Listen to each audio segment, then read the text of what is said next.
Welcome.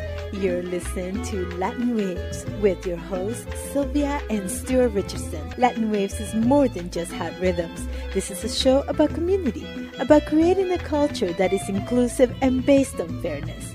Because everyone deserves dignity, respect, and has something to contribute. A new world is possible, and it all starts with us.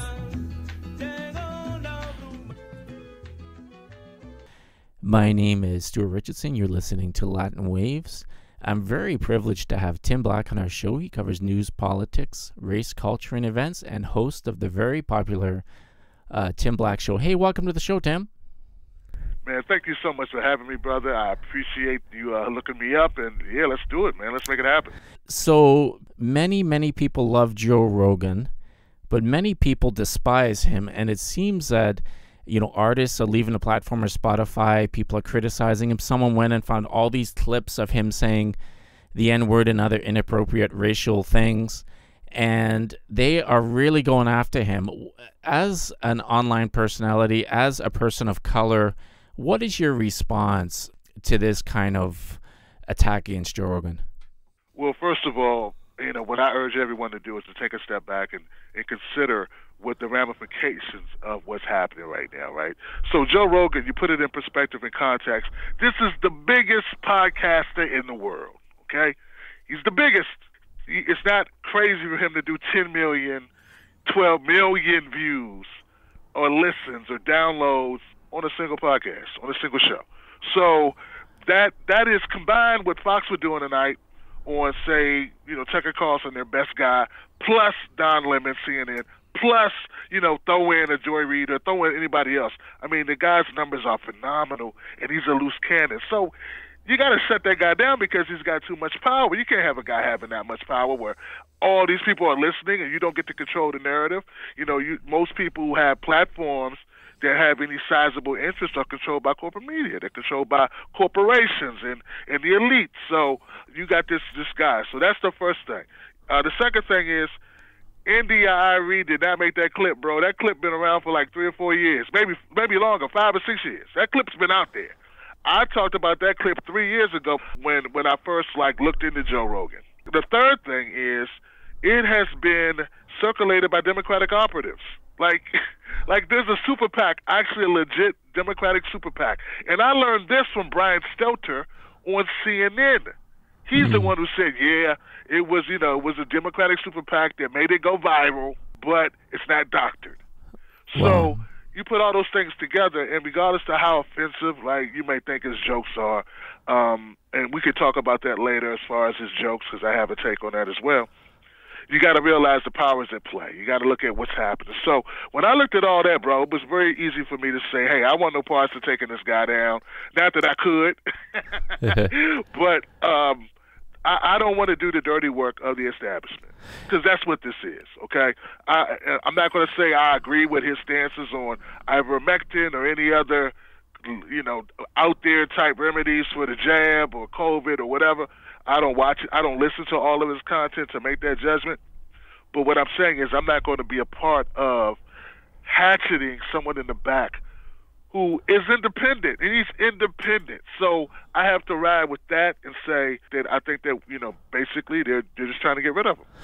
Now, I always say they don't have the First Amendment so you can talk about the weather, There's cancel culture is on rampant. Everybody wants to shut down and go after people.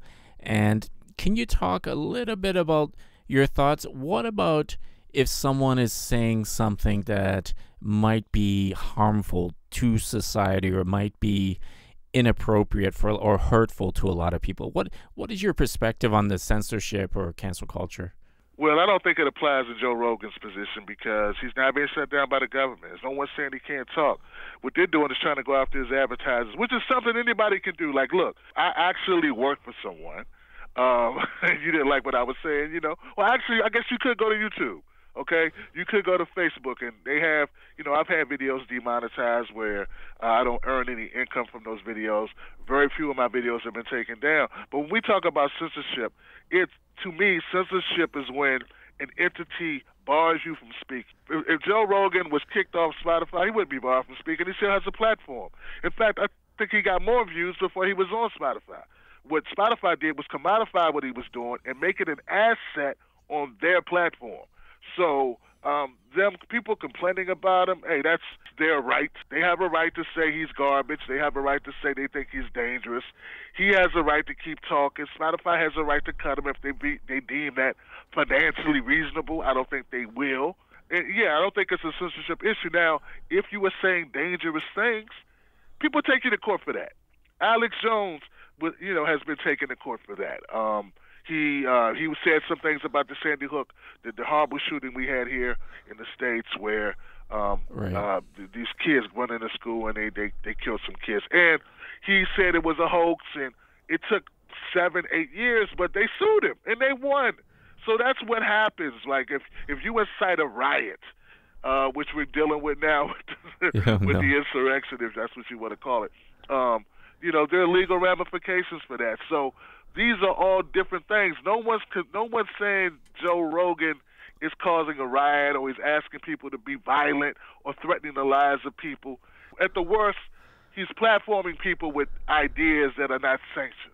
And that's not the same thing as being dangerous, in my opinion. These are conversations that are being held all across the internet anyway. These people are already talking. It's not like Joe Rogan is going to find people that aren't already bloggers or authors or have been employed by health organizations. They're just people who went and have formed their own opinions. So, yeah, I don't think censorship applies to it. I don't think it's as dangerous as people let on. And if someone says drink bleach, like President Trump and former President Trump told people to drink bleach to get rid of COVID. If you listen to Donald Trump say drink bleach, hey, bro, you're not for this world. You're not fit to live amongst us because there's a lot of crazy stuff on the internet. You're not going to survive if you can't ascertain what makes sense and what doesn't. We have doctors. If you have a doctor, go listen to your doctor. Why would you listen to a podcaster who was on Fear Factor, getting people to eat worms and rats and for money? That's what he did. That's why you know him. He's an MMA coach or judge. He judges how fast or hard people punch other people. He's not a doctor. Like, he's entertainment. If you look up Joe Rogan, the classification for his podcast is not health. It's not education. Yeah, it is comedy, entertainment, just like CNN. For sure. The other day, a journalist seemed really proud of himself because he pointed out a factual error on Twitter. And I said, hey, man, congratulations. You did your job. When we read things, you should try to find peer-reviewed, published sources and not just believe everything you hear in this world. And I'm 100% with you. Now, I want to change course a little bit. Nina Turner's running again for Congress. She ran last time, and last time you're quite upset because the progressive left or the left in America seems to think, what's the sense of running in the Democratic Party? You can't do any good there. The party's corrupt. So they didn't really give her any cover. So can you speak out or maybe give me your perspective on someone like Nina Turner running and what it means and why people should pay attention to that? Well, let me clarify first off, brother. My issue is, like, you don't have to support Nina Turner. There are a lot of candidates I don't support. Like, I constantly get contacted by candidates to come on my show, and I don't, if I don't vet them, I don't bring them on. There's a lot of folks who want to come on to get publicity, to raise funds for their campaigns and what have you. So that's not a problem, That's not the issue. There were people that were actively sabotaging, actively, campaigning against her because she wouldn't run in their parties. So we have a couple startup parties. The MPP party is one of them. People's Party is one of them. And then the Green Party wanted to recruit her as well. So what people have done, what I took offense to is there were people that were actively working to undermine the campaign. And these are people that were formerly supporters of her and Bernie Sanders who feel jaded that Bernie did not walk into the pits of hell for them adequately and defeat the system by himself. even though it took Obama making a phone call and and rallying all the Democrat establishment around, against him. They still fought Bernie for not defeating that. So instead of seeing that we did make some progress, they're upset and bitter, and I understand it. I'm upset too. But they took it. I feel they took it out on Nina Turner, who I've known and covered for the last 5-6 years, and she's always been consistent about what she stands for.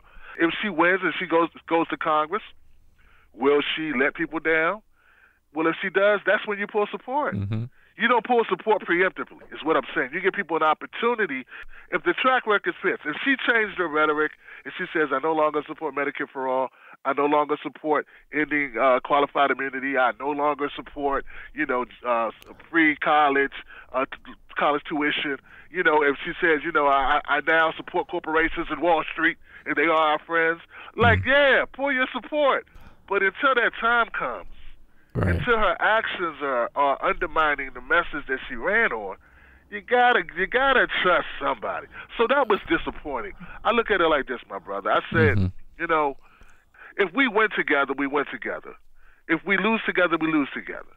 But we should not turn on our very few allies and splinter the movement the momentum that we had created as a group. And that's what I felt happened, and I feel that there were some bad actors in it, and it's unfortunate. I'm committed to economic, racial, and social health and racial equality, environmental justice, so I don't vote conservative.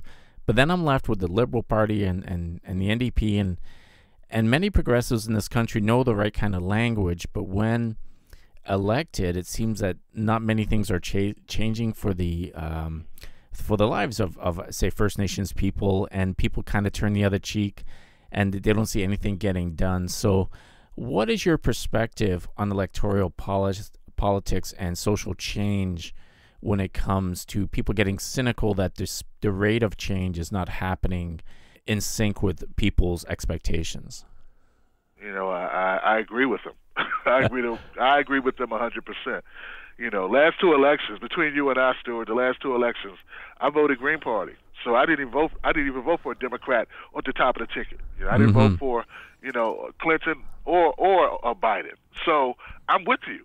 I support third parties. We so badly need third party options. But in local elections, in state elections, where you have someone like Nina Turner running against a corporate tool who has, been supportive of every neoliberal policy that the Democrats have ever pushed, someone who cozies up to Joe Biden and says, "Hey, I'm Joe Biden's. I'm gonna work with Joe Biden. I'm gonna do whatever I need to help Joe Biden get his initiatives." Like, that's not advocacy for the working people. When you have that type of options on the table, and there is no Green Party, when the third party that you're starting does that have ballot access, you have no option. Like, there is no one else. There is Nina, and then there's corporate tools, and then there's the Republicans. So in a situation like that, that was a totally different thing. But as generally speaking, and I think that's your point, Stuart, yeah, man, I understand the frustration.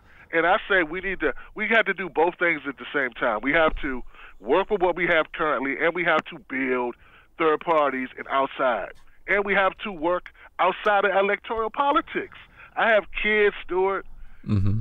I want them to have a better life. I can't just say, until things are perfect and the system is rebuilt, we're not going to get involved. We're not going to participate in it until it's the way. Now, I have to try to get wins where I can. Black people are too far behind the system. The wealth inequality is off the scale. We are 14% of the population and 50% of the homeless population. We own 2% of the wealth, less than 2%, of the wealth in the country that we built for free and that we've been in for 400 years. Jesus. These problems must be resolved. I can't wait till we have an actual third party to make these changes.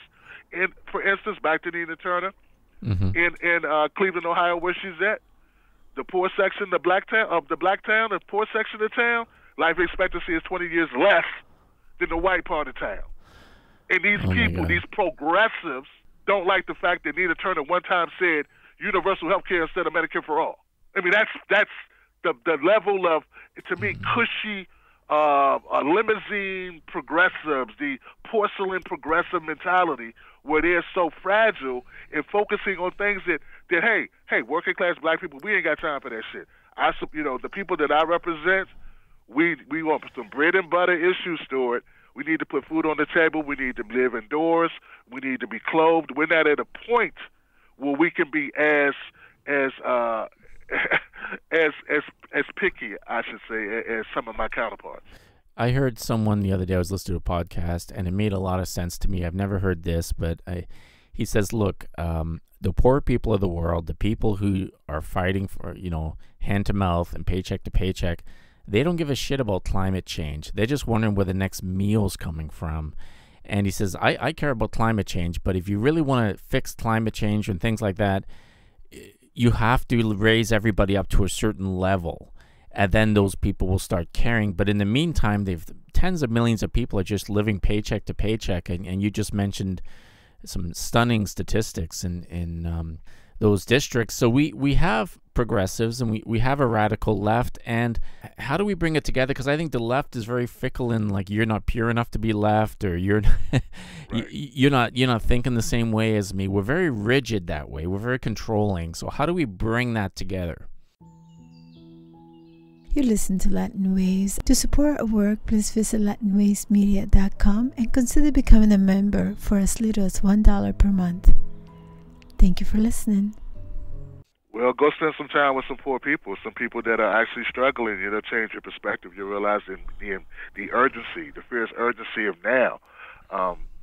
I have people contacting me now. We got people in states where the sewage is backing up into the water, and the children are being poisoned. The level of cancer is way above normal in particular areas of Alabama, for instance, and Fifth Ward areas of Louisiana, New Orleans.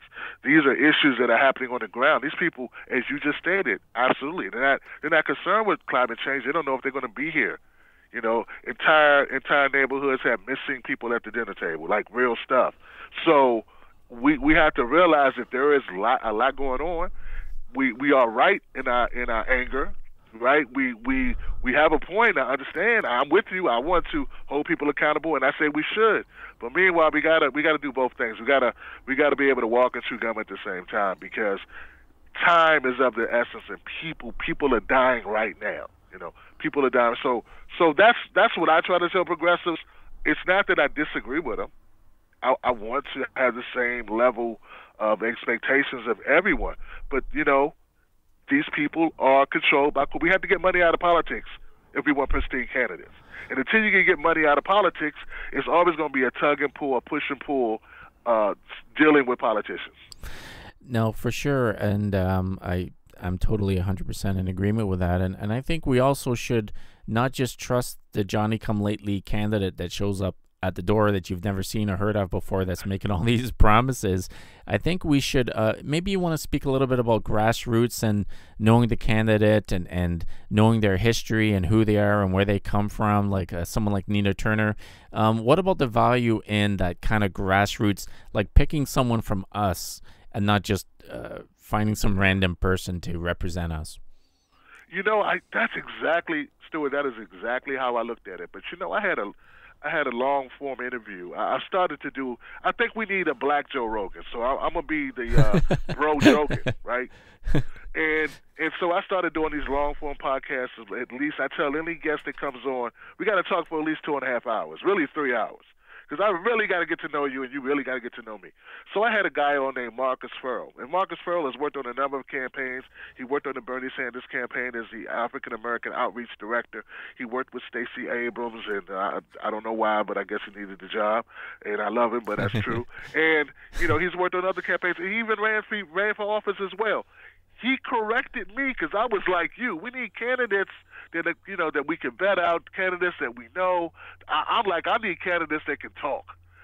Stop sending me people that wouldn't even take a speaker's class. Like, you got to take Toastmasters. You should be a better speaker than me. Like, you should have certain skill sets. And Marcus told me, he said, Tim, I've helped candidates run. Let me tell you, brother, you need someone green. You can teach them everything else. Get them before they become adulterated and infected with Capitol Hill. before they become indoctrinated and infected with political mind states of where the money comes from and how to get more money. No, you want them new. He said, I'll take somebody naive but with a good heart who doesn't know anything. And all they know is policy that they want, and that's enough, with a story. And we can go from there. And I'll be a buffer between them and the money people and the people asking for favors. So, like, hey, I'm open to be educated because I looked at it a totally different way. I thought we wanted people with experience, but he's like, once you become experienced in politics, you become very tainted because that's the nature of politics. It's like being working in a sewage factory. You're going to get some stuff on you. That's a very good point. I never thought about that. My first introduction to politics, I was a teenager and I was taken on this little boat cruise around the bay with all these party people. And I couldn't help but feel everyone I talked to sounded so sleazy and corrupt. I said, I got off the cruise and I told my friend, I said, I'm not interested. These people are vile. I don't want to be part of this. So, yeah, get to them before they're contaminated in a sense, I guess. Just recruit for that kind of person. And so where do you see this whole thing going? You know, we're kind of running to the end of the pandemic, and a lot of governments are opening up around the world. Some are just hanging on, and we got these elections around the corner. The midterms are coming. Everyone's saying the Democrats are going to get creamed. Where do you see this whole thing going? Well, first of all, I didn't know the pandemic was over. I didn't get my memo, but it looks like they are waving the flag, bro. Look, my little brother and my older brother both caught it, like in the last month. Oh, no. And my younger brother, you know, he had all the shots plus the booster. So, you know, they're both okay now, but, you know, you never know how these symptoms affect you over time. So, hey, they didn't get the memo either because they caught it late. Oh, my God. I want things to go back to normal very badly. I went to a store the other day, and I'm walking down the aisle, and I see a father walking up with his son, and they stopped all of a sudden. I'm like, what's wrong? What, you know? Then I realized I didn't have my damn mask on, so I turned around and put it on, and I'm like, I'm sorry. I feel bad. But, you know, so I'm at a point now where sometimes I forget it's been so long that, you know, we've been in this situation. So I want it to end, but I don't know if it's time yet. But yeah. I guess we're going to have to end once people stop wearing masks. You know? Yeah. As for the Democrats, Stuart, I think they're going to get wiped out. I think they really are going to get destroyed. And you know what? I think they want to be destroyed. I think they don't like being in power because then they have to be held accountable. They like it better when they can campaign. They want Trump back. Yeah, they want Trump back. Trump's a great fundraiser. And if you're not in power, then no one can hold you accountable. You can just complain and send out emails. Nancy Pelosi can send out those emails at 2 in the morning telling you, we're almost there. We got to fight for our democracy. We got to keep fighting. We got to keep going. We got to destroy Mitch McConnell. Maxine Waters can come out and scream at the top of her lungs about, you know, battling Republicans at the supermarkets and at the drive-through theater or at the gas stations. You know, they can do that. That's more fun. Who wants to be held accountable when people want to know why you didn't live up to your campaign promises? Joe Biden doesn't want that, you know. Actually, I think he'd rather be riding in his Corvette, eating ice cream, forgetting where he parked his car when he gets out, like going to the wrong house. You know, I think that's what he'd rather do. You know, patting the dog, you know, feeding the dog cat food. That's what he wants to do. I really feel sorry when I see Joe Biden fumbling around. You know, Trump, he's so hated. It's the only time, if anyone in Canada has a Trump flag, every media outlet in the country will record it and repeat it. So if you want attention in Canada, just bring a Trump flag and everybody will hate you, and you'll make every social media account. We had one of our conservative members put on a "Make Canada Great" hat, and she was lamented for weeks, you know, wow. in the media. So you know what's funny about that, Stuart, is that wasn't even a new phrase. Like he like dusted that off from like Ronald Reagan in the 80s or something. Like he didn't even create that. He stole that too. Yeah, I think the media loves it too when he's in power because their ratings just went in the toilet when he's not around. They love to just hate on Trump. I think it has to happen at the local level, maybe, and I think eventually we'll get back to normal and we'll be okay. But any parting words for listeners who are feeling a little worn down by the pandemic, worn down by the politics, and fearful of Trump 2024? What best advice do you have to someone to navigate this landscape? Well, all I can tell you is that we're in this together. Treat each other well, hug your kids. I recently learned that a great comedian by the name of Bob Saget passed away suddenly at a hotel while he was on tour. That apparently the doctors say that it appears that he died from a slip and fall, that he hit his head, took some aspirin, went to bed thinking nothing of it, and never woke up again. So life is too flimsy for us to be too bogged down in the machinations of a Trump or any of these political parties. Do what you can with what you have and get involved locally, as you said, Stuart, and just be glad for every day. Let's be glad for every day. The fight continues, and just know that Stuart and I are in that fight with you. Yeah, man, I love you for coming on. And how can people listen to you're on YouTube, but where else can people get in touch with you and find out about your show? Yeah, I'm on TimBlackTV.com is my website. It'll point you to everywhere I am. But Tim Black, I'm on everything: Facebook, Instagram, YouTube, website. And I got a podcast called Pause with Tim Black, and I'm the realest deal, man. I'm the biggest left independent media that's not taking corporate money. I tweeted out to Rumble. Everyone's saying Joe Rogan's getting 100 million if he goes over to Rumble, and I said I'll go to Rumble for $1 million. You can take my stuff off Spotify. Hey, thank you so much for doing this. Tune in to Tim Black Show, and you won't be sorry. So thanks again, man. You got it, Stuart. Thank you. Thank you for listening to Latin Waves. Latin Waves is an independently produced syndicated radio program made available for free to campus and community radios, and also to the world at latinwavesmedia.com. Please visit the website to hear previous shows, hear about upcoming events, and consider becoming a member for as little as $1 per month.